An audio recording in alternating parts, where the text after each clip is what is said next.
टासीदेलेक नमस्कार। तिब्बत टिभी को नेपाली प्रसारणमा स्वागत छ। यस सप्ताहको तिब्बत परम्पाउन दलेलामा जू र केन्द्रीय तिब्बती प्रशासनको साप्ताहिक समाचारहरूका साथ म लेरो साङ्पो उपस्थित भएको छु। सुरु गरौँ यस सप्ताहका प्रमुख समाचारहरू संक्षेपमा। चीनले 2 तिब्बती विद्यार्थीलाई फुटबल टिमको झण्डा र लोगो डिजाइन गरेकोमा पक्राउ। यातना, मृत्यु र तिब्बतमा मानव अधिकारको मुद्दा UNHRCमा प्रस्तुत। स्विट्जरल्यान्डको संसदले चीनसँग मानव अधिकार सम्बन्धी वार्ताको आह्वान। 16औं निर्वाचन तिब्बती संसदको 10औं अधिवेशन सुरु। पर्यावरण विज्ञहरूले तिब्बतमा वातावरणीय सङ्कटको बारेमा छलफल। विश्वले तिब्बत राष्ट्रिय जनगणतन्त्र दिवसमा एकताको प्रदर्शन। स्विट्जरल्यान्डमा तिब्बती सङ्गठनहरूले मानवीय समाधानको लागि याचिका पेश। अब समाचार विस्तारमा। संयुक्त राष्ट्र सङ्घ, युरोपियन युनियन र सूचना तथा अन्तर्राष्ट्रिय सम्बन्ध विभागको मानव अधिकार डेस्कका अनुसार तिब्बतको आम्दो प्रान्तका 2 तिब्बती विद्यार्थी जम्बा छिरिङ र डुगर छिरिङलाई चिनिया अधिकारीहरूले पक्राउ गरेको छ। जम्बा र डुगरलाई फुटबल खेलको क्रममा झण्डा एवं प्रतीक चिन्ह लहराएर यसको फोटो सोसियल मिडियामा साझा गरेकोमा चिनिया अधिकारीहरूले पक्राउ गरेका थिए। चिनिया अधिकार समूहका अनुसार हेनन प्रान्त इन्टरमिडिएट अदालतले जम्बा छिरिङलाई 1.5 वर्ष र डुगर छिरिङलाई पहिलो अपराध मानी छुट दिएको छ। गत हप्ता बिहिबार जेनेभामा भइरहेको संयुक्त राष्ट्र सङ्घीय मानव अधिकार परिषदको 46औं अधिवेशनमा चिनिया अधिकारीहरूले यातना दिएका कारण 19 वर्षीय तिब्बती भिक्षु तेन्जिन निमा र 51 वर्षीय तिब्बती टुर गाइड कोन्चोक जिम्बाको भर्खरै भएको मृत्युको घटनाले उठाएको छ। ठिलेछुकीले विशेष अपराधी र संयुक्त राष्ट्र सङ्घीय मानव अधिकार परिषदलाई चीनलाई यातनाको प्रचलन रोक्न र अनुसन्धान र छानबिन गरी यी मृत्युका लागि चिनिया अधिकारीहरूलाई जिम्मेवार ठहराउनका साथै यिनीहरूका परिवारहरूलाई प्रभावकारी क्षतिपूर्ति सुनिश्चित गर्न आग्रह गरेको छ। The list of violations faced by Tibetans is long, but the high-tech surveillance and the firewalls have made it difficult to get the whole picture of the situation in Tibet. ठिलेछुकीले काउन्सिललाई विशेष गरी तिब्बत, सिन्जाङ र हङकङका अवस्थालाई ध्यानमा राख्दै चीनमा मानव अधिकारको अवस्थाको अनुगमन, विश्लेषण र रिपोर्ट गर्न स्वतन्त्र संयन्त्र स्थापना गर्न आग्रह गर्नुभयो।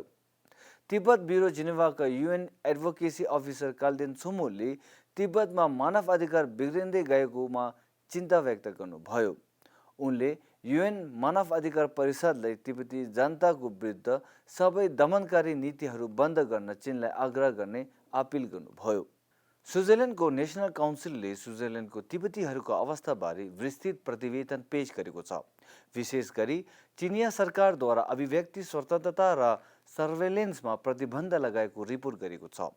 यस हप्ता सोमबार संसदको वसन्त सत्रमा 134 पक्षमा र 48 विपक्षमा भोट गरी बहुमतका साथ पारित गरिएको छ।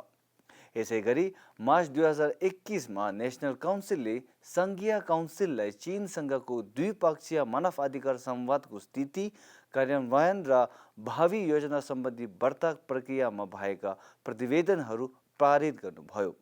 सङ्घीय न्याय र पुलिस विभागका प्रमुख माननीय कारिन केलर सुटरले सङ्घीय काउन्सिलको तर्फबाट उक्त पदको समर्थन गर्नुभयो र उल्लेख गरे कि सङ्घीय काउन्सिलले तिब्बती शरणार्थीहरूका कागजातहरू र कठिनाइहरू अनुप्रयोगहरू बारे विस्तृत प्रतिवेदन पेश गर्नुभयो। 16औं तिब्बती संसदको 10औं सत्र यस हप्ता सोमबार कोरोना महामारीको दिशानिर्देशहरूका साथ सुरु गर्नुभयो। सत्रको एजेन्डामा औपचारिक शोक, काशाको स्पष्टीकरण र बजेटको अनुमोदन, वार्षिक लेखा परीक्षण प्रतिवेदनको समीक्षा र प्रश्न उत्तरका सत्रपछि कानुन सम्बन्धी छलफल समावेश गरिएको छ। यस सत्र 31 मार्चमा समाप्त हुनेछ। यस हप्ता मङ्गलबार तिब्बतको वातावरणमा एक अनलाइन छलफल हुनुभयो। तिब्बत वातावरणीय सङ्कटको पर्खाइमा शीर्षकको छलफलमा BBC एसियाका पूर्व संवाददाता हम्फ्रे हक्सलेको अध्यक्षतामा हुनुभयो र वातावरणीय अनुसन्धानकर्ताहरू र लन्डन तिब्बती दूतावास कार्यालयको प्रतिनिधि सोनम छिरिङ फ्रासीले यसमा सहभागी लिनुभयो।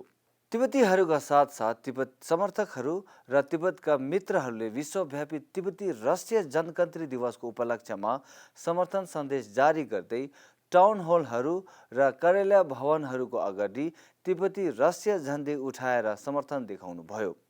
अमेरिकी काङ्ग्रेसी तथा चीनमा काङ्ग्रेसनल कार्यकारी आयोगका अध्यक्ष जिम मैगोवनले तिब्बती राष्ट्रिय जनकन्त्री दिवसको उपलक्ष्यमा एक बयान जारी गरे, जहाँ उनले तिब्बती मुद्दाको लागि उच्च स्तरीय राज्य विभागको विशेष संयोजक चाँडै नै नामित हुने आशा व्यक्त गर्नुभयो। Now that Congress has passed both the Tibetan Policy Support Act and the Reciprocal Access to Tibet Act, it is our responsibility to ensure that the Biden administration effectively implements these bills. We expect that a high-level State Department Special Coordinator for Tibetan issues will soon be named. The Tibetan Policy and Support Act strengthens that position in many ways, including a mandate to work multilaterally and on protection of the environment and water resources of the Tibetan Plateau.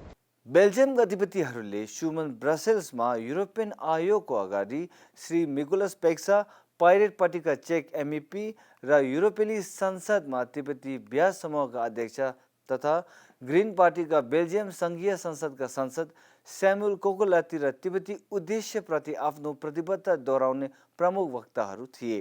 पेरिसका 1500 भन्दा बढी व्यक्तिहरूले तिब्बती राष्ट्रिय जनकन्त्री दिवस मनाउनुभयो।